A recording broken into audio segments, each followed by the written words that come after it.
اور چھٹا آدمی ہے رجل تصدق بصدقہ، وہ آدمی جس نے صدقہ کیا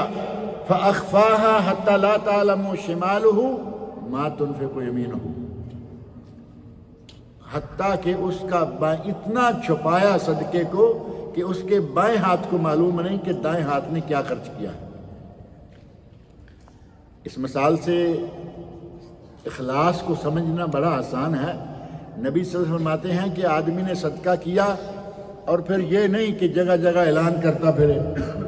بلکہ صدقے کے وقت ہی کہے کہ ہاں وہ اپنے میڈیا والے کہاں ہیں،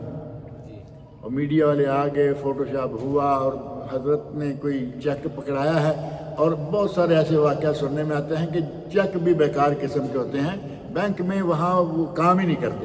چیک دیکھے گئے وقتی طور پر فوٹو آ گیا، یہ ہو گیا وہ ہو گیا، نہیں، صدقہ دیا اور فأخفاها، اتنا اس نے پوشیدہ رکھا، اللہ کی رضا کے لیے اتنا اس نے پوشیدہ رکھا، حتی لا تعلم شمالہ ما تنفق یمینہ، کہ اس کے بائیں ہاتھ کو خبر نہیں ہو رہی کہ دائیں ہاتھ کیا خرچ کر رہا ہے، اتنا چھپا کے رکھنا صدقے کو۔ فرمایا اگر کوئی آدمی اس طرح کا ہے تو اللہ رب العزت اسے بھی اپنے سائے میں قیامت کے دن جگہ دے گا، اور ایسے لوگ ظاہر ہے کہ موجود ہیں۔ قرآن کریم سورہ سبا میں آیت نمبر 39 میں اللہ تعالیٰ نے فرمایا ہے وَمَا أَنفَقْتُم مِّن شَيْءٍ فَهُوَ يُخْلِفُهُ وَهُوَ خَيْرُ الرَّازِقِينَ، جو تم اللہ کی راہ میں خرچ کرو گے، خلوص کے ساتھ خرچ کرو گے، اللہ اس کا تمہارے لیے خلف بنائے گا۔ تھوڑا پیسہ خرچ کیا ہے، قرآن کریم میں ہی اللہ رب العزت نے ہمیں بتایا ہے مَثَلُ الَّذِينَ يُنْفِقُونَ أَمْوَالَهُمْ فِي سَبِيلِ اللَّهِ كَمَثَلِ حَبَّةٍ، جو اللہ کی راہ میں خرچ کرتے ہیں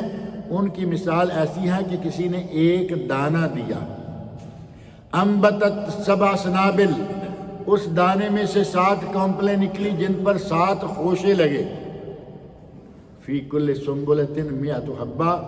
ہر خوشے میں 100 دانہ ہوا، 700 گنا ہو گیا یا نہیں؟ واللہ یضاعف لمن یشاء، اللہ جسے چاہے اور بڑھا دے، واللہ واسع علیم، اللہ بہت ہی وسعتوں والا اور بہت ہی علم والا ہے۔ آدمی جتنا جتنا اخلاص میں بڑھتا جائے گا اتنا اتنا ثواب بھی بڑھتا جائے گا۔ الحسنہ بعشر امثالہا تو یہ معروف ہے، 10 گنا، قرآن کریم میں بھی ہے، حدیث شریف میں الحسنہ بعشر امثالہا، یہ نبی صلی اللہ علیہ وسلم کا ارشاد ہے۔ ومن جاء بالحسنہ فلہ عشر امثالہا، یہ قرآن کریم ہے۔ لیکن یہاں دیکھیں قرآن کریم میں ہی اللہ نے فرمایا 700 گنا اور اس سے بھی میں زیادہ دیتا ہوں۔ 7واں آدمی